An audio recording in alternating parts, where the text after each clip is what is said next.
তো বন্ধুরা, আমরা এই যে মাদারবোর্ডটা লাগালাম, এই যে দেখেন, এইটা আমরা চেঞ্জ করে, এই যে পুরাটা আপনারা দেখতে পাচ্ছেন পড়ে যাওয়া যে মাদারবোর্ডটা, এটা আমরা চেঞ্জ করে সেই মাদারবোর্ডটা এখন লাগিয়ে দিয়েছি। তো সামনের ফাংশানও সেম রেখেছি, শুধুমাত্র এটা লাইন অফ করে দিয়েছি।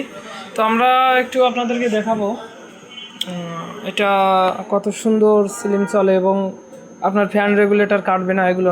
আমরা একটু লোডেই দেখাই। এই যে দেখেন, আমরা 400 ওয়াট লোড দিছি। তো যাই হোক, সুন্দর একটা, তারপর আমরা এই যে লাইন দিলাম, লাইন দিলে দেখবেন একদম ফাংশন সবই ঠিক আছে, সব কিছুই ওকে থাকবে। তো আপনারা যারা এটা এই ধরনের মাদারবোর্ড যদি না পান, এর অরিজিনাল মাদারবোর্ডটাও আমাদের কাছে আছে। তো এই ধরনের মাদারবোর্ড যদি আপনারা না পান, দেখেন 10 এম্পিয়ারে চার্জ হচ্ছে। তো যদি না পান তো এই যে সাইন ওয়েভ লাগাই নিতে পারেন, একেবারে সাইন ওয়েভ হয়ে যাবে আপনার এই মেশিন।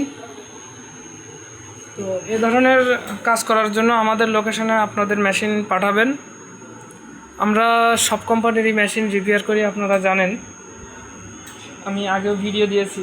দেখেন যে একটা লুমিনাস এনে রেখে গেল এক কাস্টমার, এটা এখনও দেখিনি। যাই হোক, আপনারা যে কোনো কোম্পানির মেশিন আমাদের কাছ থেকে রিপেয়ার করতে পারেন, খুব কম দামে, কম প্রাইসে আপনাদেরকে রিপেয়ার করে দেব।